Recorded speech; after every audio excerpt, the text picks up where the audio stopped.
I welcome you all on this channel. I'm Miriam. On this channel, we talk about mental health issues. I believe that many mental health problems in adults, they are as a result of childhood trauma. On today's discussion, we are going to be talking about the signs of unhealed trauma. I've got 8 signs of unhealed trauma. Stay tuned. If you are new to this channel, don't forget to share, like, or comment in below. I want to hear your views, what you think about these signs. Let me first start by defining what is trauma. Trauma is an emotional wound. Trauma is an invisible sickness. Some people may think that you are okay, but deep inside you are suffering. Some people might think that you are overreacting, whilst it's the pain which is inside of you which makes you act in that way. The first sign of unhealed trauma is low self-esteem. Self-esteem,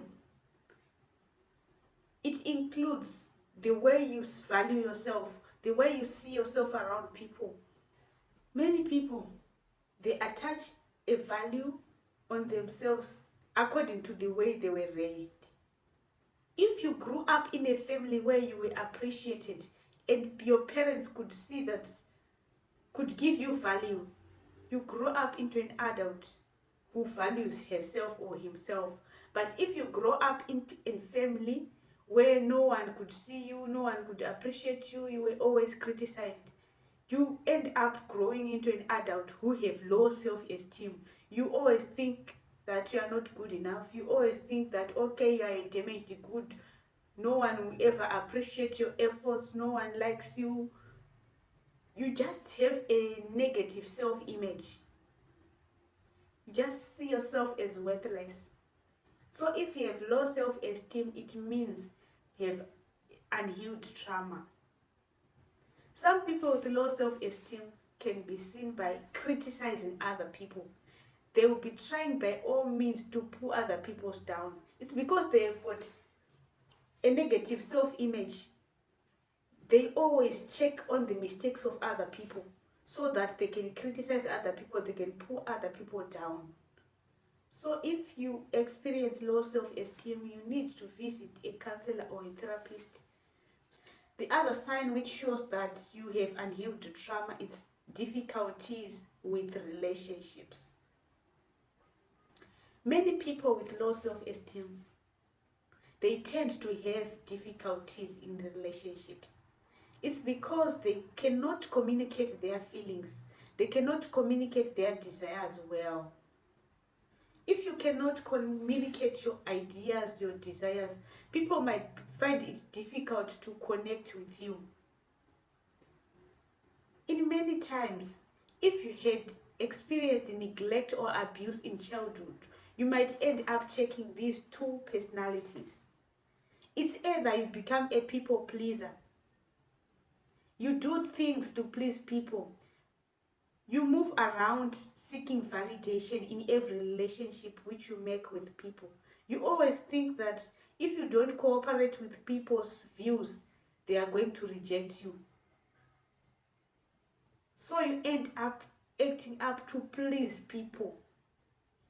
Let's say there are things which you know that this is bad, this is not acceptable in society or even in your family. But when you meet friends, you might say, okay, it's fine. Maybe you are in a family where you don't take alcohol. But because of low self-esteem, you might think that if you tell your friends the truth, they are going to reject you. So you might end up cooperating, let's say. If people are asking for money from you, you might end up giving them, even if you know that you don't have enough for yourself. But in the end, this will create resentment. It's because deep inside you feel like these people are using you. But when you face those people, you think, if I tell them the truth, these people will leave me. So we can't say this is a healthy relationship if you are doing things to please people. You will live your life full of anxiety because you always want to seek validation. You always want to seek approval from people. The second personality which can make it difficult for you to have meaningful relationship is the avoided personality. Let's say you choose to avoid social situations. You choose to hide yourself from people. Like what I used to do when I got bullied at high school. I used to hide in the library so that I avoid meeting people. If you are a person who has got an avoidant personality, you think you are saving yourself by hiding from people, but if you are a person with avoidant personality, you might think that you are saving yourself by hiding yourself from people, but this comes with a cost. You will only have a temporary relief, but in the long run, you are going to experience difficulties with relationships. It's because you are hindering yourself from connecting with people, making meaningful relationships. So deep inside, you'll be craving for relationships, but it will be hard for you to connect with people because you have got this personality. Like, if anything bad happens with people, you avoid those people. Then this will limit your growth. You can't grow in isolation. You need to watch on these two personalities and see if you don't have unhealed trauma. Number two, we said difficulties with relationships. Number three, we are going to say, okay, let me do a recap. Number one, we said low self-esteem. Number two, we said difficulties with relationships. Then number three, let me say difficulties in controlling emotions. Many people who had experienced childhood trauma, they tend to experience triggers whenever they go through a similar situation which they went through when they were young. The mind can forget what really happened, but your subconscious mind, it knows how to react when it meets a similar situation. So many times you might experience triggers whenever you meet a similar situation. Let me tell you my example.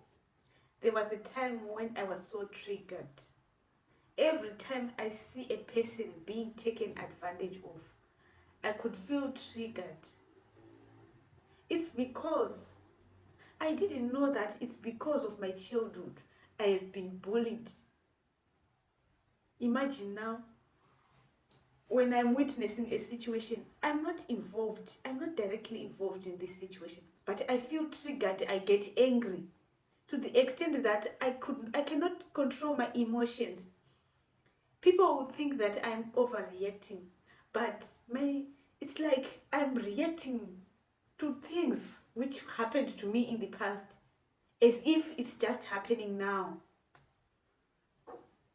So childhood trauma can make it difficult to control your emotions. It can make it difficult to control emotions. Sometimes you are with your boss, then something happened which reminds you of your past experiences. You might get angry and overreact, and people will think this person is crazy. But what I can tell you today is, don't act when you're angry. Learn to calm yourself down. Learn to calm yourself down. You only have control over yourself, over your own emotions. So therefore, it's important to guard your emotions, control your emotions. Number four, hypervigilance. Hypervigilance, it's almost similar to difficulties in emotions, but hypervigilance is like taking things personal. People who experience childhood trauma, they tend to have this hypervigilance. They take things personal. Let's say sometimes you encounter a situation at workplace where a new concept was introduced in your absence. When you come back, you might think that you were rejected. It's because you have got this sense which interpret things. in a different way, because your mind tells you that you are not good enough. Then you think, okay, these people, they don't love me. You overreacting.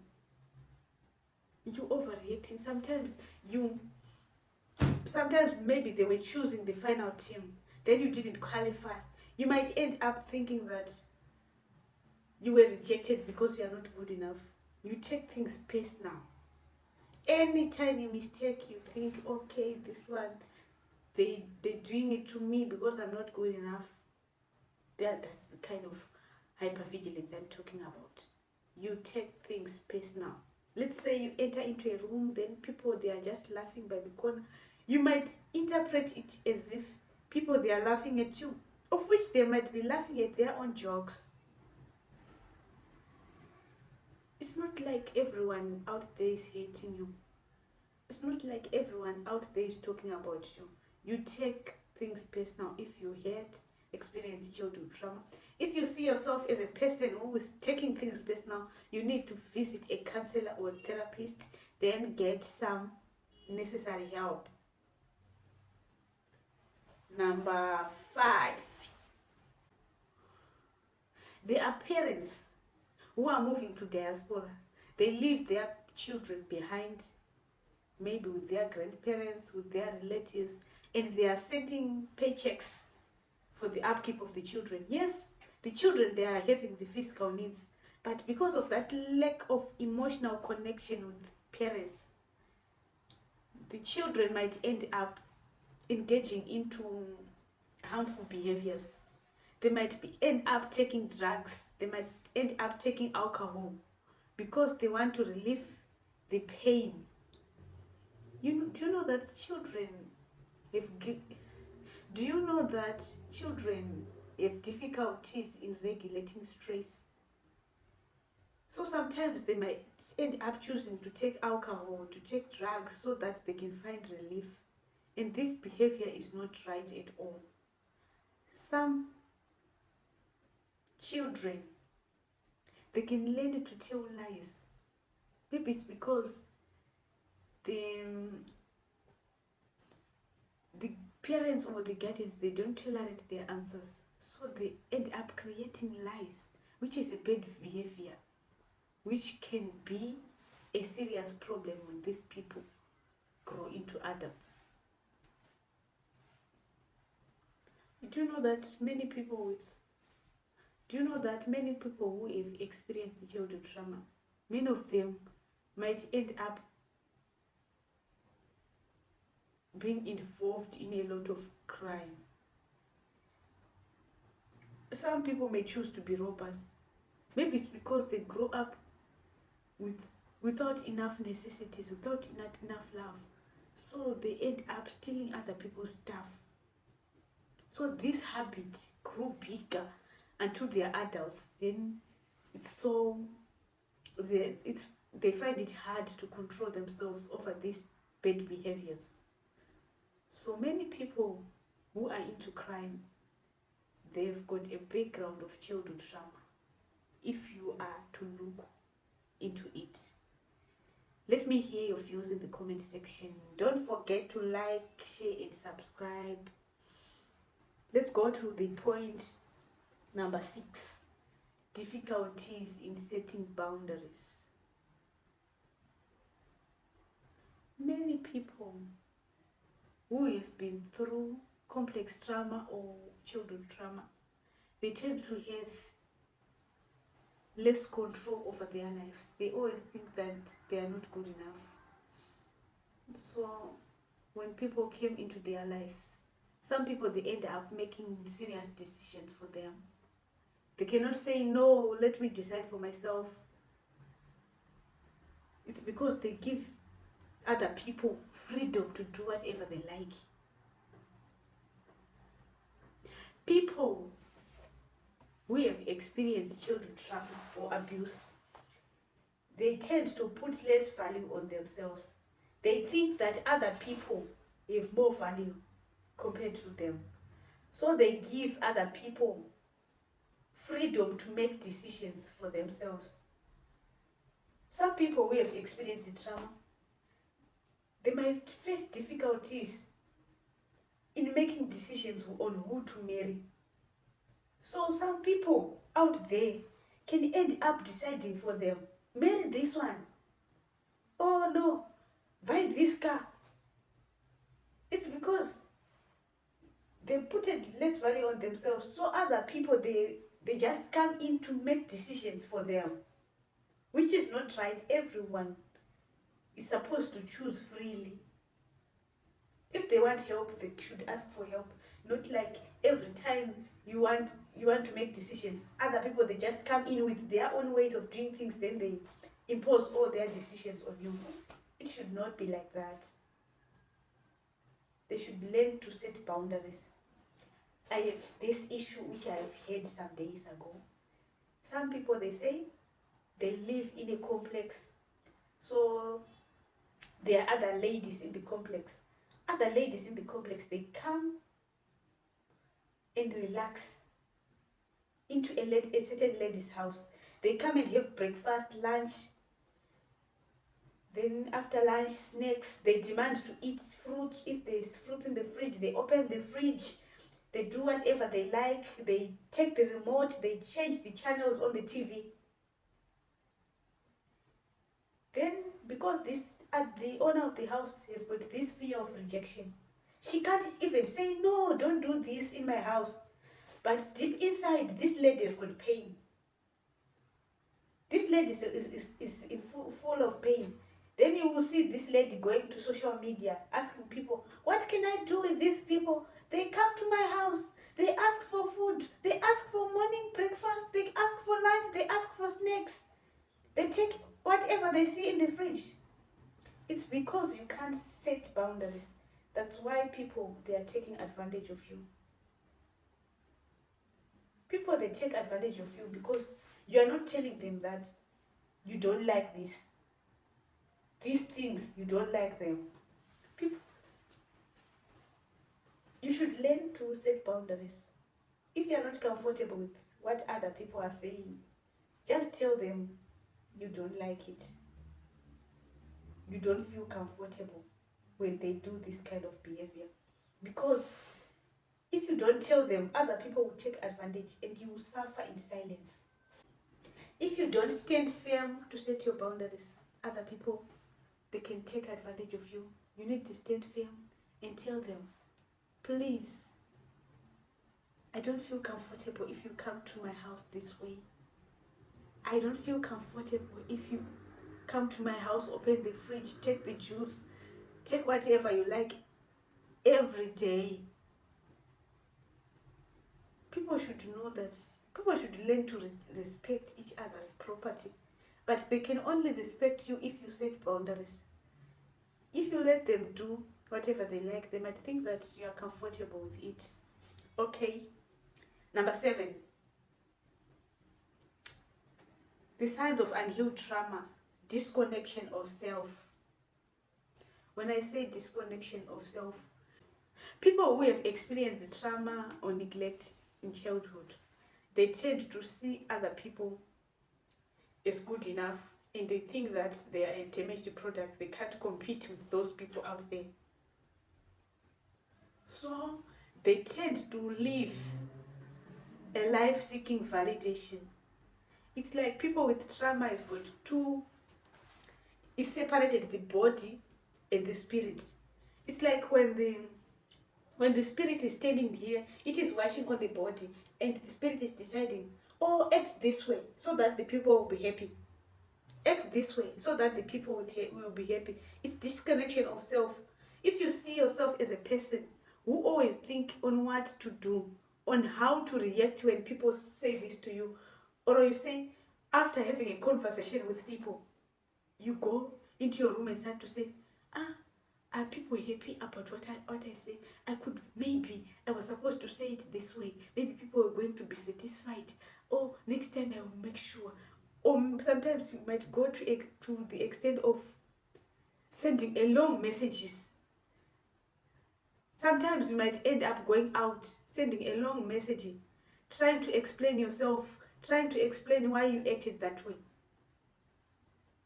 It means you are disconnected to yourself. when you act in a certain way, just accept it that it has already happened. You cannot change anything. Not trying to overanalyze what you have done because you think that, oh, okay, maybe people are starting to criticize me where they are. You always live to seek external validation. You always seek to please people because what you are doing is not what you want, it's not what you like. When I say disconnection of self, I'm talking about the concept of seeking external validation.